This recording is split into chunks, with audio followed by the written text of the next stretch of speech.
beri nama pedang ini Naga Puspa. Selamatkan dia. Jangan sampai jatuh ke tangan pendekar berwatak jahat.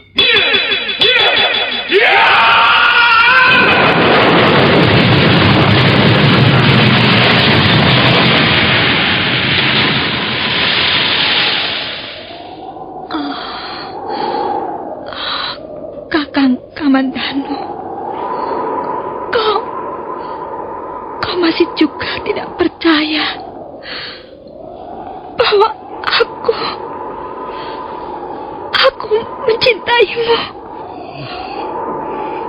Meisin, maafkan aku, Meisin. Meisin. Meisin!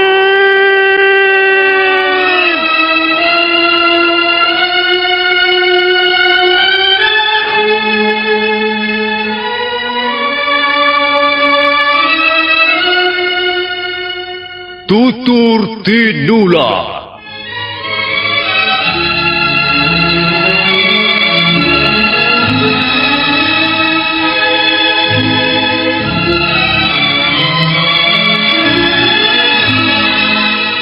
Sebuah sandiwara radio serial, produksi Sanggar Cerita dan teater Sanggar Prativi. Sebuah kisah dengan latar belakang sejarah runtuhnya Singasari dan berdirinya Kerajaan Majapahit.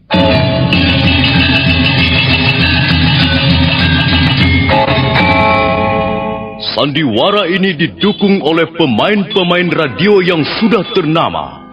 Ferry Fadli, Ivone Rose, dan Eli Ermawati.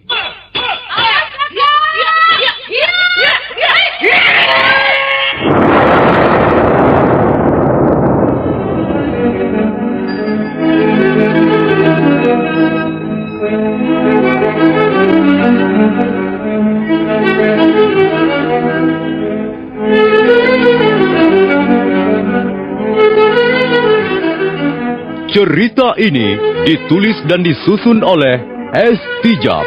Teknik dan montase dikerjakan oleh Rudi Tinangon dan Joko SP. Sutradara Y. Rudi Wartono. Kali ini mengetengahkan episode ketiga dengan judul Daun-Daun Bersemi Lagi.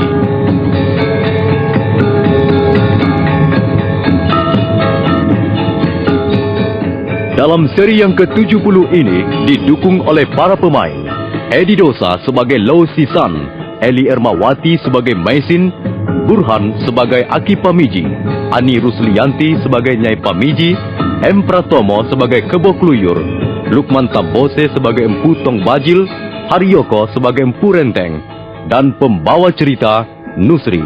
Selamat mendengarkan.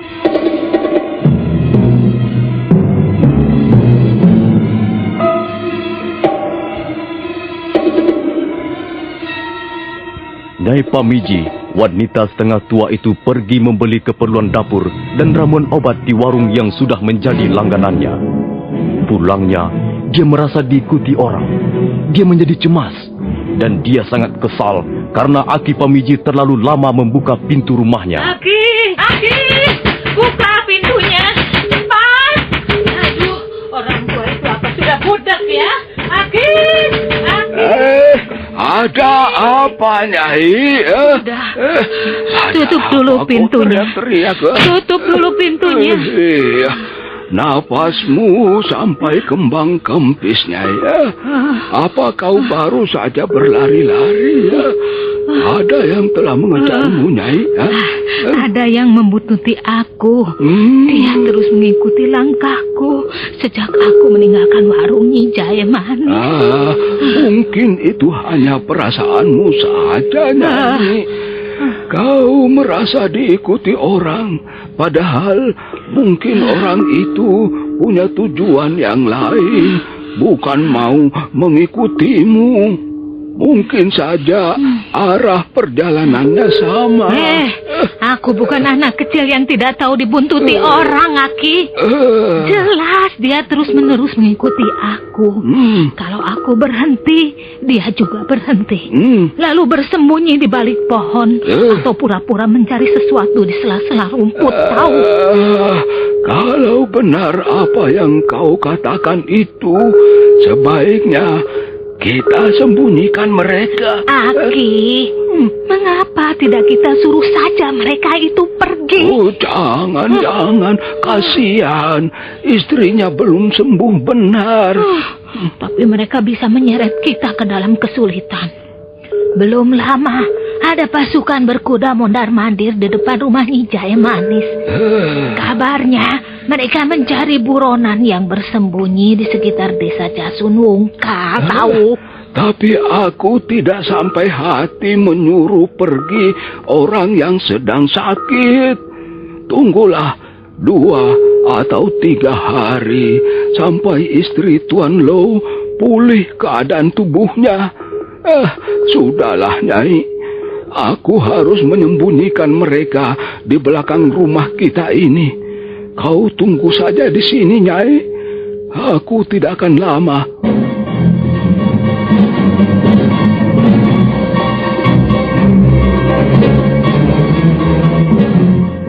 Nah, Tuan Lo dan istrinya bisa bersembunyi di sini untuk sementara. Tempat ini saya kira cukup aman. Celah batu yang sempit ini menuju kemana, Aki? Celah batu ini tidak menuju kemana-mana, Tuan Lo. Di ujung celah ini hanya ada sebuah jurang yang dalam dan dasarnya penuh batu-batuan. Tuan dan istri, Tuan tidak perlu kemana-mana. Di sini saja. Nanti makanan dan obat akan saya antarkan kemari. Kami hanya merepotkan Aki saja.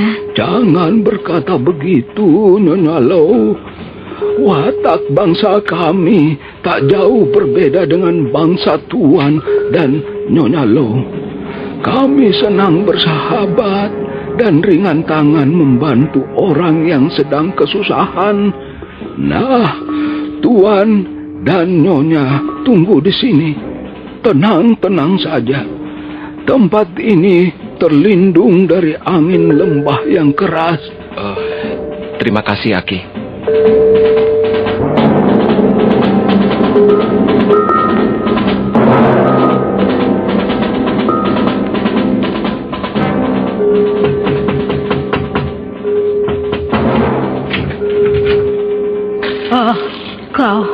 Kau mencari siapa? Aku hanya ingin bertanya, apakah rumah ini tempat kediaman Aki Pamiji? Oh iya, benar. Kau siapa? Aki Pamiji masih sanak kerabatku. Aku pernah datang kemari 10 tahun yang lalu. Tapi Aki tidak pernah berkata apa-apa tentang sanak familinya. Aki masih adik kakekku almarhum. Dan kau siapa? Namaku Kebo Keluyur. Aku tinggal di desa Silabunga bersama keponakan iparku Adisara. Oh, Aki tidak pernah bercerita tentang keponakannya yang bernama Kebo Keluyur. Kau pasti hanya mengaku-ngaku saja. Bukankah kau yang membuntuti aku sejak dari warung Nyi Jae Manis tadi? Iya. Iya. Aku memang sengaja membuntuti Nyai karena aku sudah lupa jalan menuju ke rumah Aki. Tapi bagaimana kau tahu bahwa aku istri Aki? Tapi bukankah memang benar kau Nyai Pamiji, istri Aki Pamiji? Iya. Tapi aku istrinya yang belum lama dikawininya. Oh, rupanya begitu.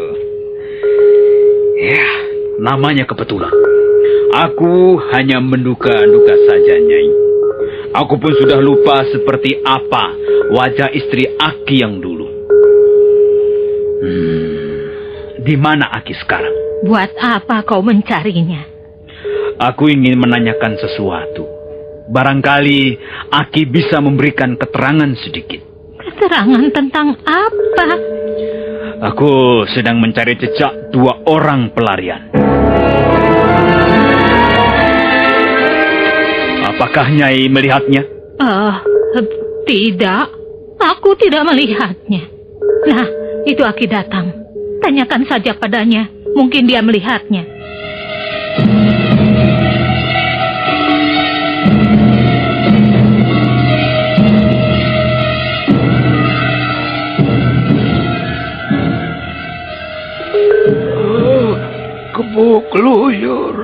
Kebuk luyur, kau kelihatannya banyak berubah sekarang.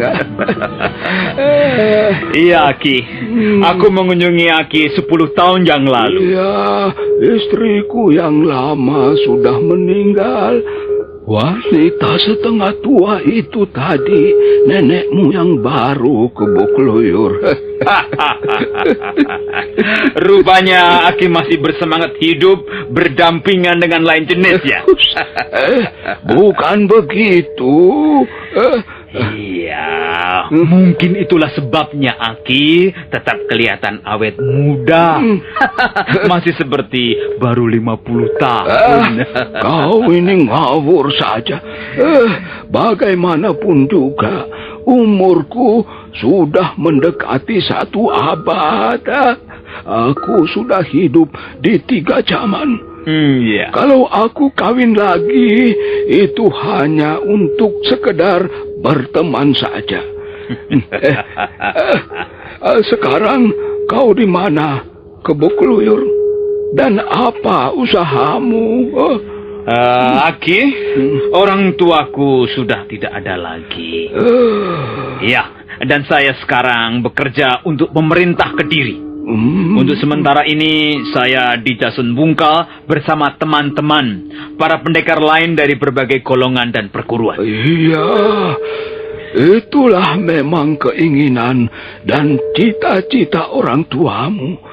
Dia ingin anaknya menjadi pendekar pilih tanding. Karena dengan begitu, menurut pendapatnya, dia bisa menaikkan derajat dan pamor nama keluarganya. Bukankah Aki dulu juga pernah belajar olah kanuragan? Ya, dulu, waktu masih muda. Tapi aku lalu mempunyai pikiran yang berbeda dengan ayahmu. Maksud Aki? Waktu dan pengalaman membuat sikap manusia berubah, Kebuk luyur. Ya. Aku melihat bahwa ilmu kanuragan pada akhirnya tidak bisa menjamin ketentraman dalam hidup manusia. Bahkan ilmu kanuragan lebih banyak mengundang masalah. Telah berapa kali kusaksikan kematian seorang pendekar yang sangat menyedihkan. Justru karena ketinggian ilmunya. Karena itu, aku lalu memilih cara hidup seperti ini. Hidup dengan sederhana, ala kadarnya, dan menjauhkan diri dari dunia ramai.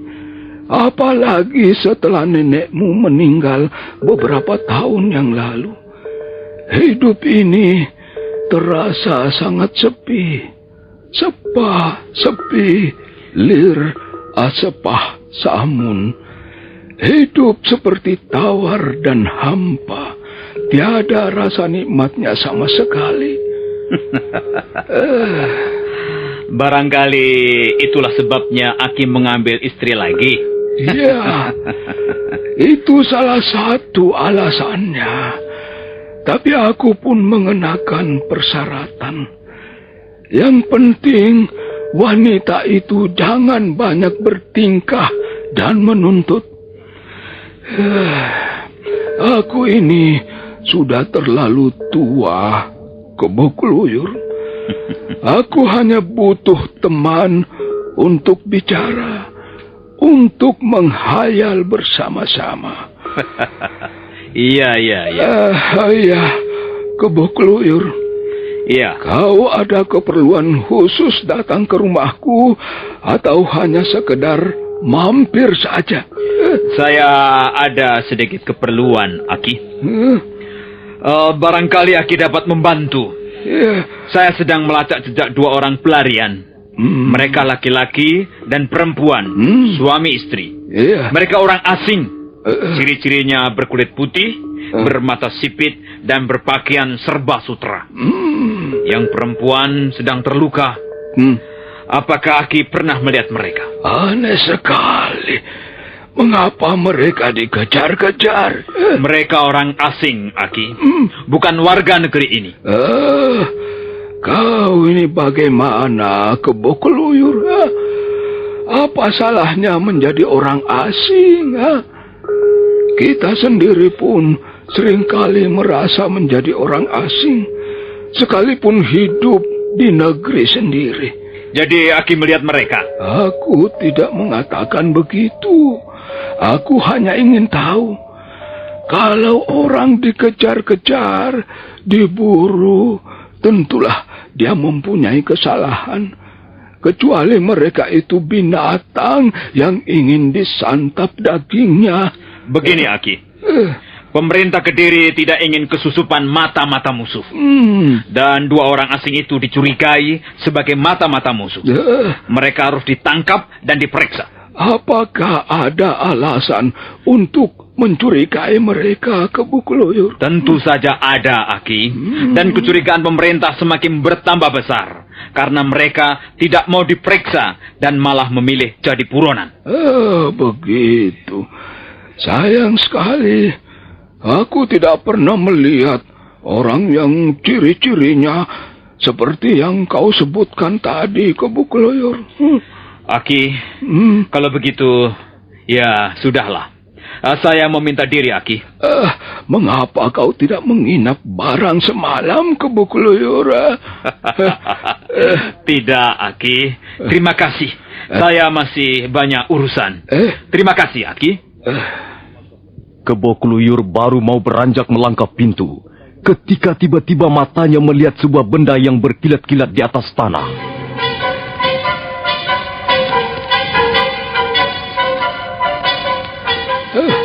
Apa yang kau pungut itu, Kebo Keluyur?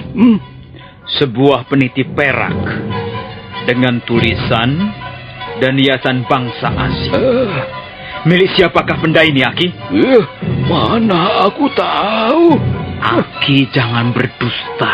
Tak ada manfaatnya aku berdusta, Kebo Keluyur. Kalau benar memang Aki melihat 2 orang pelarian itu, Aki bisa membuat jasa besar pada pemerintah Kediri. Apa maksudmu? Katakan kapan dan di mana Aki melihat mereka, dan mereka berlari ke arah mana. Apakah kira-kira sekarang masih di daerah Jasun Wungkal, atau mungkin sudah pergi jauh? Kebo Keluyur, aku ini bukan dewa yang serba tahu, yang bisa diminta petunjuknya. Aku manusia biasa seperti kau juga. Kalau memang aku melihat, aku akan katakan padamu di mana 2 orang pelarian itu. Aki,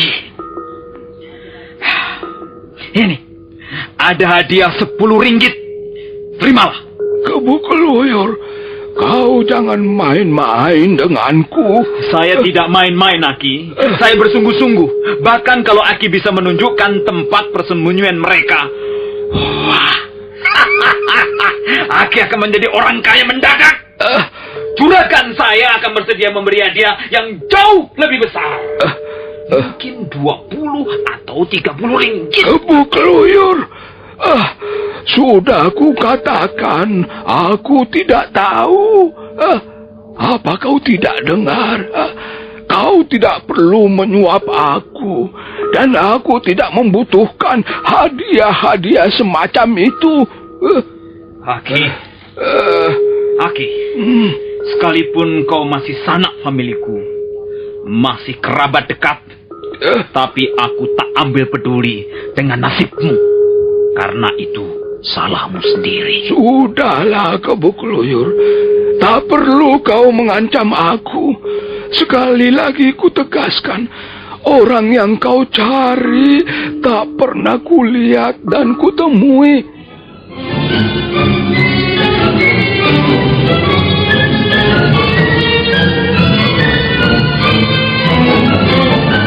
Kebo Kluyur dengan perasaan kecewa dan kesal melangkah pergi. Peniti perak itu disimpan dalam lipatan bajunya untuk ditunjukkan pada Empu Renteng sebagai bahan bukti dan keterangan. Pendekar bersenjata kala rantai itu sudah agak jauh meninggalkan pintu rumah Aki Pamiji. Mendadak telinganya menangkap suara gemerisik rumput kering. Dia segera berbalik dan...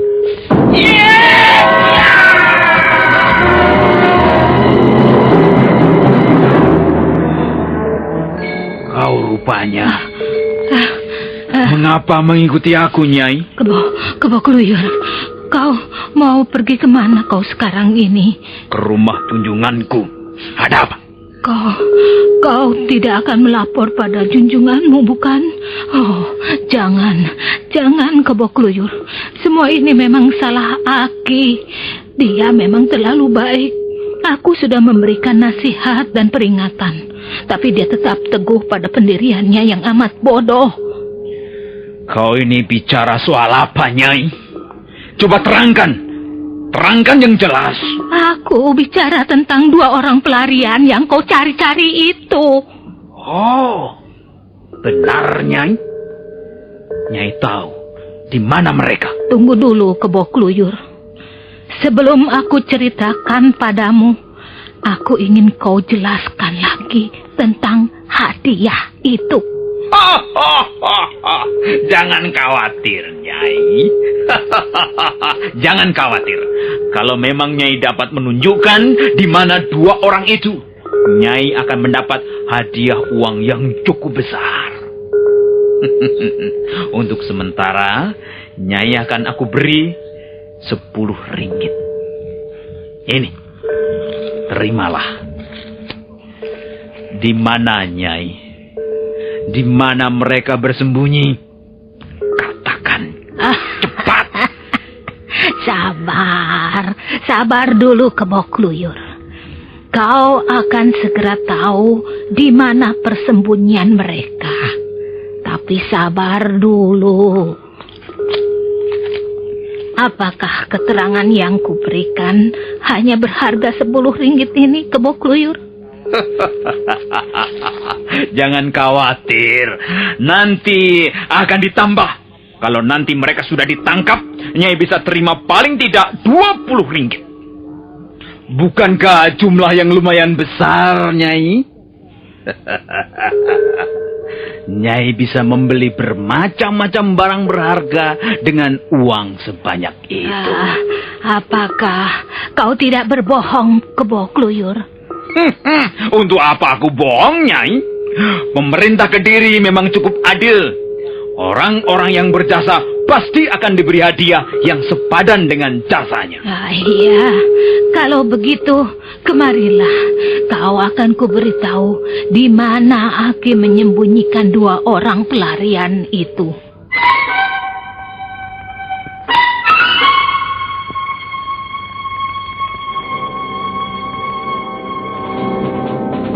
Bagaimana, Adi Renteng?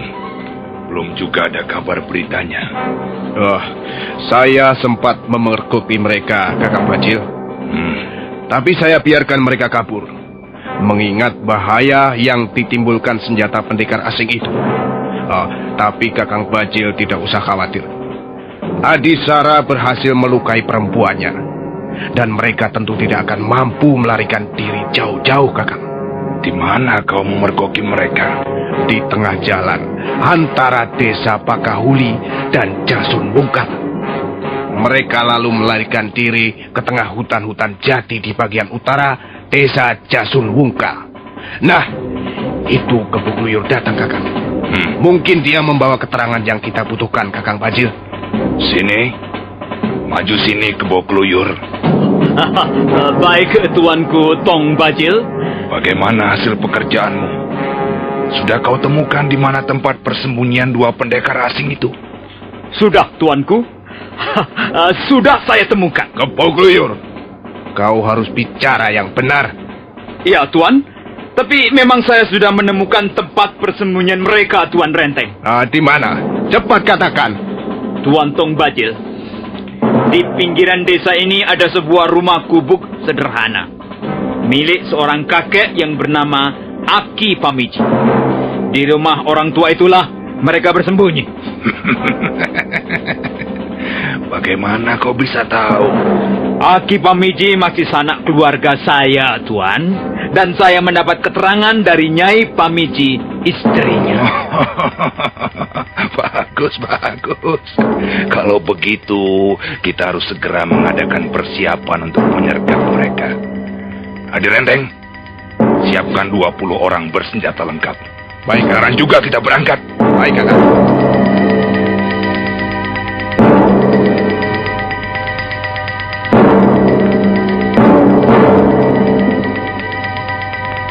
Aki Pamiji segera mengajak pendekar Lo dan Maisin kembali ke rumahnya. Matahari sudah mulai turun ke batas cakrawala. Beberapa ekor burung nampak terbang di udara, bergegas pulang ke sarangnya. Nah, para pendengar sekalian, bagaimana kisah selanjutnya? Apakah yang akan dialami pendekar Lo dan Maisin? Apakah akhirnya mereka harus tertangkap? Silakan mengikuti seri berikutnya. Sampai jumpa.